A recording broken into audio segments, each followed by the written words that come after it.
the king side. So there's an H-pawn versus an A-pawn. Both sides have their chances with minimal time on the clock. Yeah, and Hikaru here trying to end this game with the draw by trading off everything. That black knight is trapped, but you can break it out of its prison.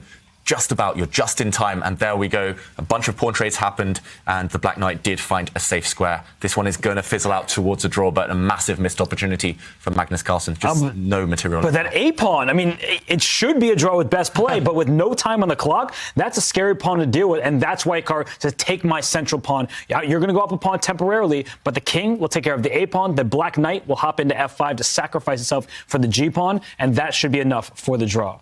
Yeah, and Hikaru looks ready to get out of there. He looks like he's solved the problem, knows it's a draw, but still some work to do. Because White's knight has actually come to the defense, and if Black's king moves forward to attack that knight, the A-pawn will start advancing, so you don't have the luxury. And look at Hikaru, you can see from his expression that he is in panic mode right now. He wasn't expecting that. Yes, brilliant play by Magnus, because the king cannot step forward for Black, because then the pawn runs to the other side, and that means that the king for White defends the G-pawn and will go up the board, probably king F4 now, bring your king up to G5, and wait, you can't afford to trade knights for Hikaru, so his knight's going kind of in the wrong direction. He's going to try and hit the white king with his white knight, with the black king. I think that's the idea. He wants to make sure the black knight defends the A-pawn, and there we see it. And I think even on seconds, Hikaru found the precise defense, and this is what it is. The guy is so resourceful and so good at this stuff, at just adapting to these positions. Impressive play. The knight will sacrifice, but it's still not over. The black king's so far away, you still have to race across to the side of the board, to the king side now to stop that white G-pawn. Of course, Magnus, it's going to be hard to advance his own pawn because the black knight will threaten to give itself up at every opportunity. You have to bully that black knight away, kick it away.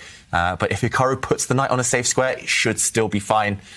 Oof, yeah, I would still be terrified here, but Hikaru looks like he's got it under wraps. He's still in control, should still draw this game. Not enough material. White's pawn isn't far enough advanced. I have to say, flawlessly done there by Hikaru. He gets the king in time to defend his own knight, which is stopping the pawn from advancing now. And it looks like he's got everything under control. Gives a check, just not allowing White to advance or offer a knight trade.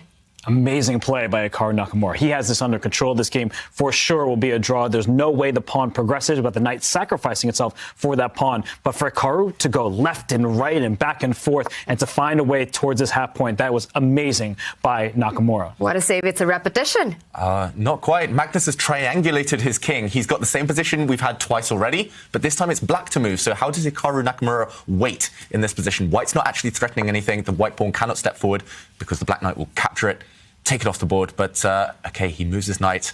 And how do you get that white pawn? It must be so frustrating. Hikaru knows he's about to make a draw, and finally we see it. Wow. Finally, next move is guaranteed. That white pawn disappears. He runs off Hikaru Nakamura in 5 minutes. Game 2 will start. The first one is a draw. Magnus Carlsen doesn't look entirely happy. He had the white pieces in this game, and Hikaru will have the white pieces in Game 2.